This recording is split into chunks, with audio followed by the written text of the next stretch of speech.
მედი ბოლოს კვდებაო, მაგრამ მინდა ვთქვა, რომ ნამდვილად ძალიან დიდი ძალისხმევა იყო გაწეული თაობების მიერ და უნდა ითქვას, რომ ეს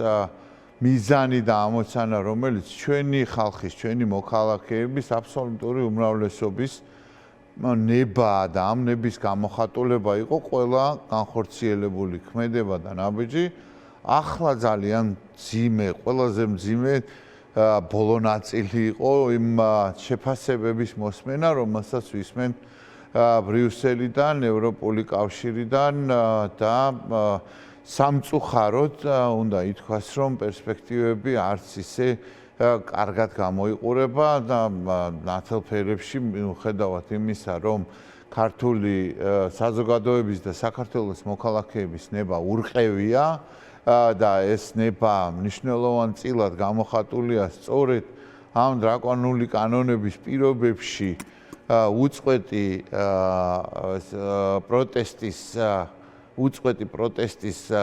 გახანგრძლივებით, დემონსტრირებით და ჩვენ ხედავთ, რომ ათასობით ადამიანი გამოდის მიუხედავად ყველაფრისა.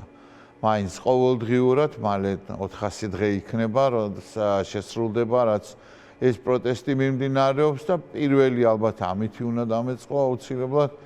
მინდა შევეხმიანო სინდისის და პოლიტიკურ პატიმრებს ისინი სწორედ იმ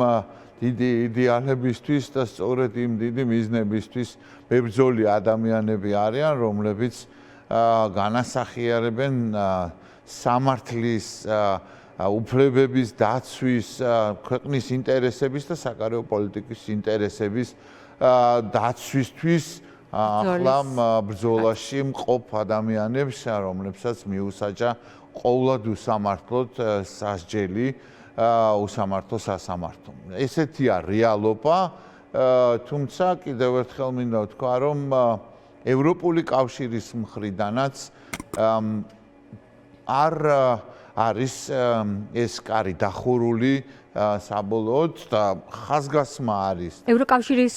მხრიდან არ არის კარი დახურული ქართული ოცნების პირობებშიც კი, მაგრამ თქვენი განცდა და აღქმა როგორია? გაითვალისწინებს თუ არა ამ თხოვნას ქართული ოცნება და უნდა გქონდეს თუ არა იმედი? ეს იყო ჩემი შემდეგი